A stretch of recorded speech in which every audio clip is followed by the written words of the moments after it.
On Thursday, May 29th, 1913, 2,000 opera patrons gathered at Theatre des Champs-Élysées in the heart of Paris, France, to witness the opening night of the Russian composer Igor Stravinsky, Le Solo di Vincennes of The Rite of Spring, featuring choreography by Vaslav Nijinsky with scenic and costume design by Nicolas Roersch. This would be an opening night that would go down in history, but not for the reason you might think. Can you please tell us your name and who you are? Good evening. I go by Madame Celine Bourgeois. On this fine night, I had the great honor to view the ballet and orchestral concert from the center box room.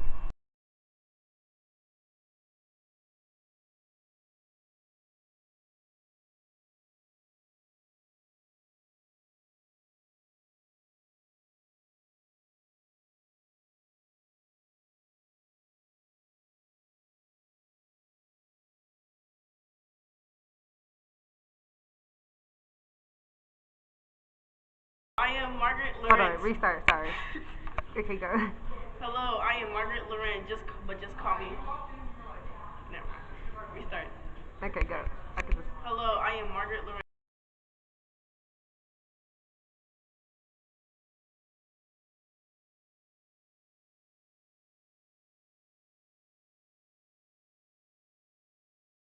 Madame Celine Bourgeois, can you describe what happened that night?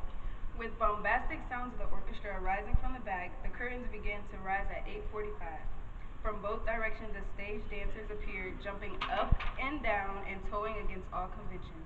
But that wasn't all. From the center of the room and further out came howling and hissing, which then started to take control of the volume from the orchestra. Madame Celine Bourgeois, as things start to lose control, can you explain what you started to see? Within the audience, men dressed in evening clothes with long hair and mustaches began to break out into fights. In a split second, men began to throw punches from every direction. As more punches and slander were thrown, more chaos came throughout the theater.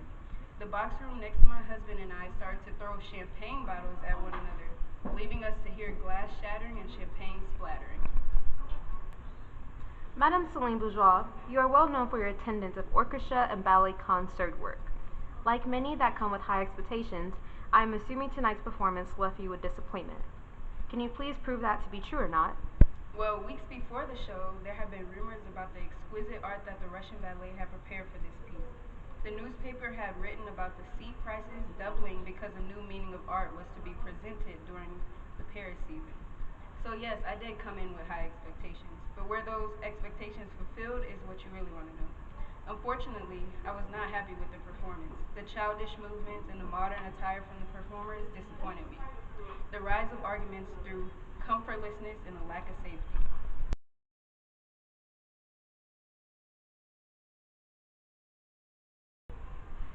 Margaret, you've been one of few individuals who have created and executed the work of Ballet Russe since it became the Ballet Russe. Can you describe the night of Thursday, May 29th, 1913? As many noted, it has been different for many other performances. While yes, this performance has been different compared to the past ones, I would like to describe the opening night as one that provoked a semenetic response. As the curtains arose, so did the orchestra. You could just restart it. I'll restart it. Margaret, you've been one of few individuals who have created and executed the work for ballet. Margaret, there have been, sorry. Margaret, there have been reports that the audience planned this uprise ahead of time for many reasons. Would you happen to know why? Many people are upset with the changes we made to the structure of this piece in correlation with the definition of ballet.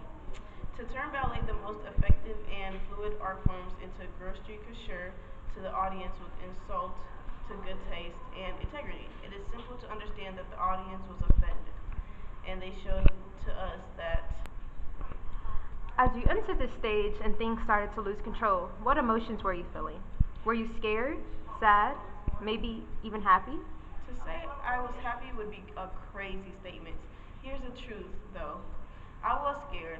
I have been dancing since the age of 5, and I had been a part of Ballet Russians since the beginning of 1909, to be exact. When the audience became eruptively obnoxious, my nerves started to kick in.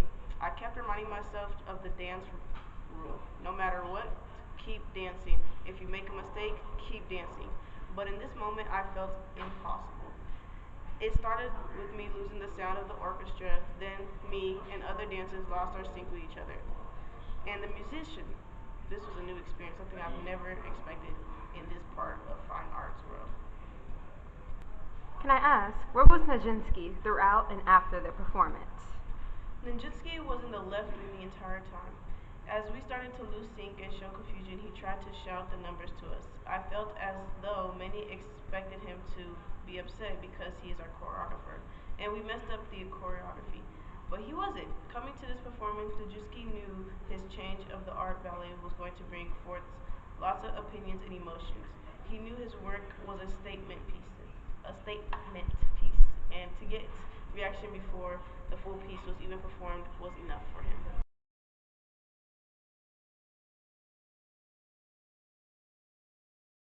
Miss Sylvie DuPont, I have heard many horror stories about the rites of spring opening night. Can you briefly tell us what happened? I'm sure many have told you about the various arguments and exchanges of punches that were present last night. Yes, you are correct. Let me ask you, Miss DuPont, from your perspective, what did you experience? Well, being a part of an orchestra comes with lots of responsibilities. In this case, the orchestra is what began the show at the certain arose. When we first began the play and the whistling from the audience began, I was able to ignore it. However, I started to not hear the music, but only be able to play it once the audience started to howl and hiss.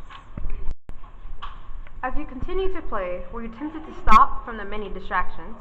What was the conductor doing? Of course, I wanted to stop, but that's not how it works. The orchestra is what guides the dancers along with their counts. If we were to stop playing, that would bring confusion and force them to stop dancing. It's all a ripple effect. So, that answers your question about our conductor's actions. He continued to conduct amongst our chaos.